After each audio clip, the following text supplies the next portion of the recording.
আমাদের ফাবিল মুস্তফা, যে বিষয়টি নিয়ে অবশ্যই এখন সারা দেশে আলোচনা হচ্ছে, আন্তর্জাতিক গণমাধ্যমেও নানান ভাবে এসেছে।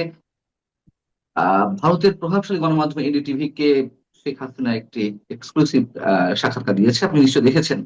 হুম। সেখানে তিনি এই বছরের মধ্যে দেশে ফেরার কথা বলেছেন। এর আগেও তিনি দেশে ফেরার কথা বলেছেন, কিন্তু টাইম ফ্রেম বেঁধে দিয়ে নয়। আপনার কি মনে হয় যে আগে যতবার দেশে ফেরার কথা তিনি বলেছেন আর এবারকার তার যে ঘোষণা তার মধ্যে সিগনিফিকেন্টলি কোনো পার্থক্য রয়েছে?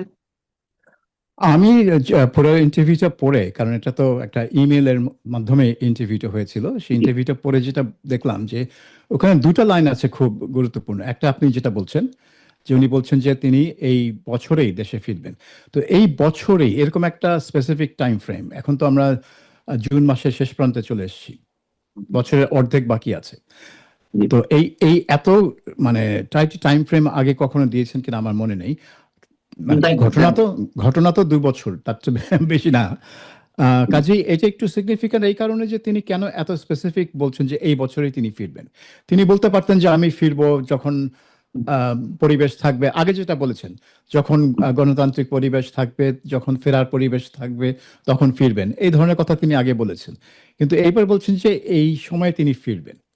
আচ্ছা, দ্বিতীয় কথা যেটা বলেছেন সেটা হচ্ছে যে তিনি আহ্বান জানিয়েছেন বর্তমান সরকারের প্রতি যে আওয়ামী লীগের উপর যাতে নিষেধাজ্ঞা তুলে নেওয়া হয়, তাদের উপর আরোপ করা বিভিন্ন ভুয়া মামলা তুলে নেওয়া হয়, এবং তাদের নেতা কর্মীদের যাতে মানে স্বাধীনভাবে রাজনীতি করতে দেওয়া হয়। এটা না হলে তিনি বলছেন যে আওয়ামী লীগ অন্য পথ বেছে নেবে, যেটা একটু মানে তিনি ব্যাখ্যা করেননি কি পথ বেছে নেবে। কিন্তু এটা একটা এক ধরনের একটা অন্য পথ কি হতে পারে রাজনীতিতে। আপনি যদি প্রকাশ্যে গণতান্ত্রিক পথে, নিয়মতান্ত্রিক পথে রাজনীতি না করতে পারেন, তাহলে আপনার মানে রাজনীতি করার অন্য পথটা কি, সেটা না হয় পরের কথা। কিন্তু তিনি যে ফিরবেন, এই কথাটা বলার পেছনে একটা কারণ হতে পারে যে তিনি সিদ্ধান্ত নিয়েছেন যে তিনি বাংলাদেশে গিয়ে কারাবরণ করবেন। কারণ এখানে বাংলাদেশে ফিরে তিনি কারাগারে যাবেন না এইরকম পরিস্থিতি বাংলাদেশে নেই। এখন প্রশ্ন নিশ্চয় না। হচ্ছে যে আন্তর্জাতিক অপরাধ ট্রাইব্যুনালে তার বিরুদ্ধে যে মামলা হয়েছিল এবং যে মামলার রায় তাকে যে ফাঁসির আদেশ দেওয়া হয়েছে, সেই ফাঁসির আদেশ বিএনপি সরকার কার্যকর করবে কিনা, এটা একটা বড় প্রশ্ন। এখন তিনি নিশ্চয়ই ফাঁসিতে ঝোলার জন্য বাংলাদেশে ফিরবেন না, এটা কেউ করবে না। এটা তো একটা বোকামি হবে যদি কেউ মনে করে যে তিনি ফাঁসিতে ঝোলার জন্য আসছেন। তো হয় তিনি আসছেন এই আশ্বাসে যে তাকে ফাঁসি দেওয়া হবে না, কিন্তু সেই ধরনের কোনো আশ্বাস পেতে হলে যে ধরনের আম, আলোচনা দরকার, পর্দার আড়ালে যে ধরনের আলোচনা দরকার, সে ধরনের কোনো আলোচনা হয়েছে বলে মনে হয় না। কারণ শেখ হাসিনা নিজেই বলছেন যে তারা কোনো সিক্রেট ডিল তিনি করবেন না। তিনি যা করার, যা কথাবার্তা বলার, প্রকাশ্যে করবেন। তো সিক্রেট ডিল যদি না হয়, তাহলে তিনি ফিরবেন, ব্যাপারটা একটু আমার কাছে খটকা লাগছে।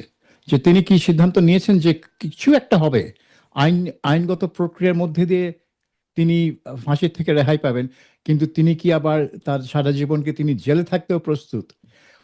অনেকগুলো ব্যাপার আছে, কিন্তু সবকিছু দেখে মনে হচ্ছে যে সবকিছু যদি আপনি মানে চিন্তা ভাবনা করেন, আর তার এই কথা যে আমি এই বছরই দেশে ফিরবো, সে দুটো মেলান, তাহলে মনে হচ্ছে যে তিনি সিদ্ধান্ত নিয়েছেন যে এই মুহূর্তে তাকে দেশে ফিরতেই হবে, এই বছরের মধ্যেই তাকে দেশে ফিরতেই হবে, এবং তিনি সেটা করতে চান।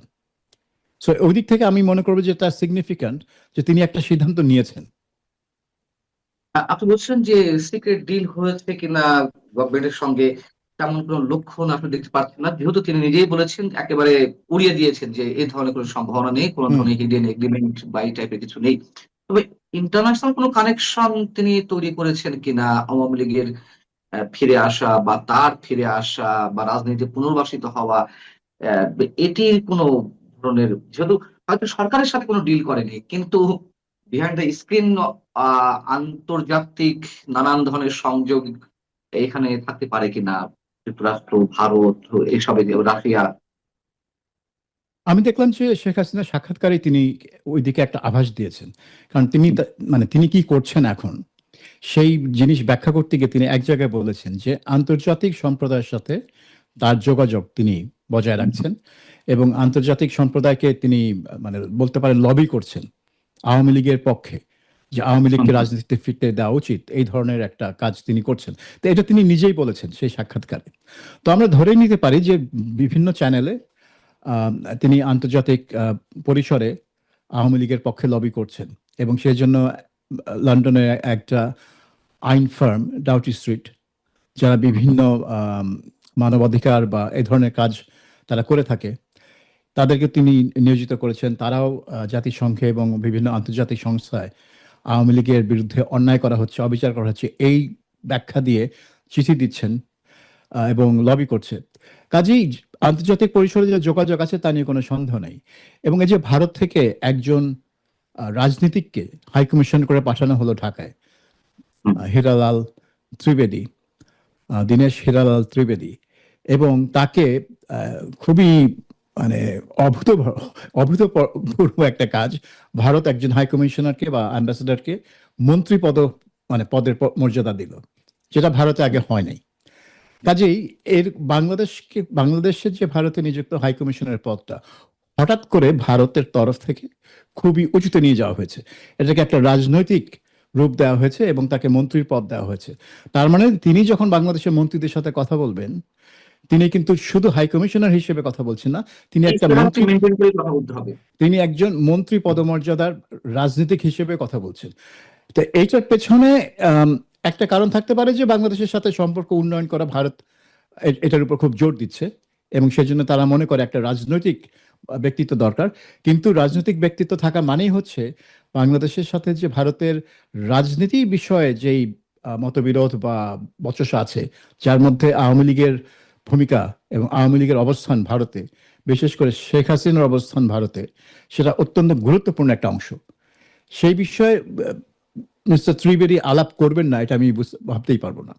আর একটা মজার জিনিস হলো যে ভারতে যে আমেরিকান রাষ্ট্রদূত আছেন, যিনি সার্গেই গোর।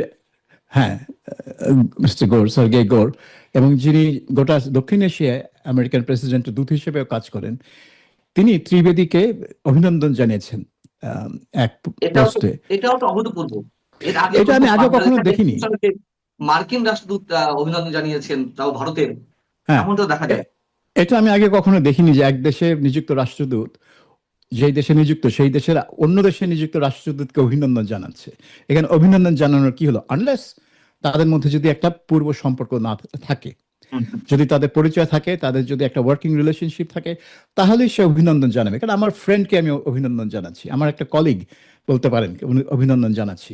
তো এই আমেরিকান রাষ্ট্রদূত সার্গেই গোরের সাথে দীনেশ ত্রিবেদীর সম্পর্কটা ঠিকভাবে কিরকম, এবং সেখানে যেহেতু দীনেশ ত্রিবেদী বাংলাদেশে নিযুক্ত ভারতীয় হাই কমিশনার, সেহেতু সার্গে গোর কি বাংলাদেশ নিয়েও দীনেশ ত্রিবেদীর সাথে কাজ করবেন কিনা, সেটাও একটা বড় প্রশ্ন। কাজে এখানে আমেরিকার কোনো ভূমিকা আছে কিনা, বা মানে এটা হয়তো 2 মাস আগে উড়িয়ে দেওয়া যেত, কিন্তু এখন আমি উড়িয়ে দেব না। 2 মাস আগে আমি হয়তো বলতাম যে না, আমেরিকা এই ভারত বাংলাদেশ সম্পর্কে নাক গলাবে না। কিন্তু এই অভিনন্দন দেখে মনে হলো যে এটা একটা নাক গলানোর মতোই একটা ব্যাপার। কিন্তু এটা ভালোভাবে না, মানে মানে খারাপভাবে নাক গলানো না, এটা বন্ধুত্বপূর্ণ একটা নাক পজিটিভ। হিসেবে আমেরিকান আসছে। এখন এই নাক গলানোটা কতদূর যাবে এবং বাংলাদেশ সরকারের উপর সেটা কি ধরনের প্রভাব বা চাপ ফেলবে, সেটা মানে বলার সময় আসেনি। কিন্তু সব দেখে মনে হচ্ছে যে শেখ হাসিনা সিদ্ধান্ত নিয়েছেন তিনি দেশে ফিরবেন। এখন বাংলাদেশ সরকার তাকে দেশে ঢুকতে দিবে কিনা, আর না ঢুকতে দিলেও প্রশ্ন উঠবে যে বারবার তো বাংলাদেশ সরকার বলে যে আমরা শেখ হাসিনা কি ফেরত চাই, তাকে আসামির কাঠগড়াতে দাঁড়াতে হবে, তাকে বিচার ফেস করতে হবে। তাহলে সে যদি ফেরে, তাহলে তো তাকে বাধা দেওয়ার উচিত না, তাকে নিয়ে তার যে মামলা আমি টামলা যে আছে। প্রশ্নটি করতে চেয়েছিলাম, আপনি সেই বিষয়ে অলরেডি মন্তব্য করে ফেলেছেন। খুবই সিগনিফিকেন্ট কোশ্চেন যে আহ, ইউনূস সরকার বা বিএনপি সরকার, তারা ভারতের কাছে, ভারতের পররাষ্ট্র মন্ত্রণালয়ের কাছে বারবার আহ আহ, নোট পাঠাচ্ছে, বারবার রিকোয়েস্ট করছে, এবং দুই পক্ষের মন্ত্রী পর্যায়ে বা শীর্ষ পর্যায়ে যখন যে বৈঠক হচ্ছে সেখানেও শেখ হাসিনাকে ফেরত পাঠানোর জন্য আবেদন জানানো হচ্ছে। এখন শেখ হাসিনা নিজে ফেরত আসতে চান। এর আগেও তিনি বলেছেন ট্রাভেল পাসের আবেদন করা হবে বাংলাদেশের হাই কমিশনের কাছে, দিল্লিস্থ বাংলাদেশ হাই কমিশনের কাছে। সেই কথাও এর আগে বলা হয়েছে। এখন সরকারের জন্য পথ কি, মানে সরকার কি বিষয়টি লুফে নেবে কিনা, নাকি অ্যাভয়েড করবে? সরকারের মনোভাবটা খুব মানে পরিষ্কার বোঝা যাচ্ছে না। আমার মনে হয় সরকার একটু দোদুল্যমান অবস্থা আছে এই বিষয়ে। কারণ আপনি দেখেন এপ্রিল মাসে যখন পররাষ্ট্রমন্ত্রী খলিলুর রহমান দিল্লি গেলেন, তার সাথে পররাষ্ট্র বিষয়ক প্রধানমন্ত্রীর পররাষ্ট্র বিষয়ক উপদেষ্টা হুমায়ুন কবিরও ছিলেন। তো ফেরত আসার পর হুমায়ুন কবির সাংবাদিকদের দুইটা কথা বলেছেন, এবং আমার কাছে দুইটা কথা পরস্পর বিরোধী মনে হয়েছে। এক জায়গায় তিনি বলেছেন শেখ হাসিনা একটা সন্ত্রাসী, তাকে আহ, আমরা দেশে ফিরতে দেখতে চাই না, দেশের মানুষ তাকে ভুলে গেছে, আমরা উই হ্যাভ মুভড অন, আমরা সামনের দিকে এগিয়ে যাচ্ছি, শেখ হাসিনার আর প্রয়োজন নেই আমাদের। এটা একটা কথা। তার মানে আমরা চাই না শেখ হাসিনার মুখ আমরা আর দেখতে চাই না। তারপরে আবার তিনি ওই একই মানে ওই প্রেস কনফারেন্সে তিনি বলেছেন যে আমরা ভারত সরকারকে আবার অনুরোধ করেছি শেখ হাসিনাকে ফিরিয়ে দেওয়ার জন্য, তার বিরুদ্ধে আইসিটিতে মামলা আছে, তার বিরুদ্ধে আম, মানে তিনি মানে বিচার হয়েছে ইত্যাদি, তো তাকে বিচার মানে ফলাফল ফেস করার জন্য তাকে ফেরত দিতে হবে। তো একদিকে তিনি বলছেন আমরা তাকে দেখতেই চাই না, আরেকদিকে বলছেন তাকে ফেরত দিতে হবে। তো কোনটা আপনি কোনটা চান সেটা হলো আসল। আপনি কি আসলেই চান শেখ হাসিনা দেশে ফিরে কাঠগড়ায় দাঁড়াক, নাকি আপনি আসলেই চান যে শেখ হাসিনা গায়েব হয়ে যাক আর দেশে না ফিরুক? তো এই এই কথাটা কিন্তু সরকারের মুখ থেকে স্পষ্ট আসে না। কোনো কোনো সময় তারা বিচারের জন্য মানে বড় বড় হাঁকডাক দেয়, যেটা ভারতের দোষ, ভারত ফেরত দিচ্ছে না। আবার বলে যে না আমরা শেখ হাসিনাকে দেখতে চাই না। তো আমার মনে হয় শেখ হাসিনা যখন নিজে থেকে বলবে, এবং ভারত সরকার যদি বাংলাদেশ সরকারকে জানায় যে হ্যাঁ এখানে ওই এক্সট্রাডিশন ফেক্সট্রাডিশনের দরকার নেই, শেখ হাসিনা স্বেচ্ছায় ফিরবে, আপনারা যা করার করেন, তখন বাংলাদেশ সরকার কি করবে? বাংলাদেশ সরকার তো না করতে পারবে না, কারণ তাদের তো অবস্থানেই যে শেখ হাসিনাকে বিচারের মুখোমুখি হতে হবে। তো এটা তো একটা সুযোগ। শেখ হাসিনা ঢাকার এয়ারপোর্টে নামলে তাকে গ্রেফতার করে কারাগারে নেওয়া হবে, তারপরে তার যেই মামলা তিনি অলরেডি দোষী সাব্যস্ত হয়েছেন সেটা অ্যাপিল করার আবেদন মানে দেরিতে হলেও অ্যাপিল করা যায় কিনা সব ঘাটাঘাটি করবেন তার আইনজীবীরা। এখন এই প্রক্রিয়া কিভাবে যাবে আমি জানি না। সেটা হচ্ছে এটা আইসিটি কতটা স্বাধীনভাবে কাজ করবে, কতটা সরকারের নির্দেশ অনুযায়ী কাজ করবে। এখন আমরা জানি বাংলাদেশের আদালত এইসব স্পর্শকাতর মামলায় খুব মানে রেয়ারলি তারা মানে সরকারের উচ্ছার বিরুদ্ধে যায়। কাজেই এখানে আমরা ধরেই নিতে পারি যে এখানে সরকার যা চায় সেটাই হবে। এখন সরকার কি চায় সেটা তো সরকারকেই সিদ্ধান্ত নিতে হবে যে তারা শেখ হাসিনাকে নিয়ে কি করতে চায়। আপনি তো বললেন যে সরকার একটা মানে দোদুল্যমানতার মধ্যে আছে।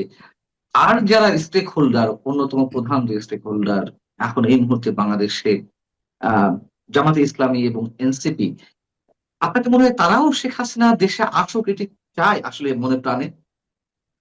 আমার মনে হয় তাদের মনে একটা বাসনা আছে শেখ হাসিনাকে ফাঁসিতে ঝোলানোর। কারণ এটা হবে তাদের প্রতিশোধ, যে কারণে আন্তর্জাতিক অপরাধ ট্রাইব্যুনালই তার বিচার হয়েছে, কারণ সেখানেই জামাত নেতাদের বিচার হয়েছে এবং 5 জনের ফাঁসি হয়েছে।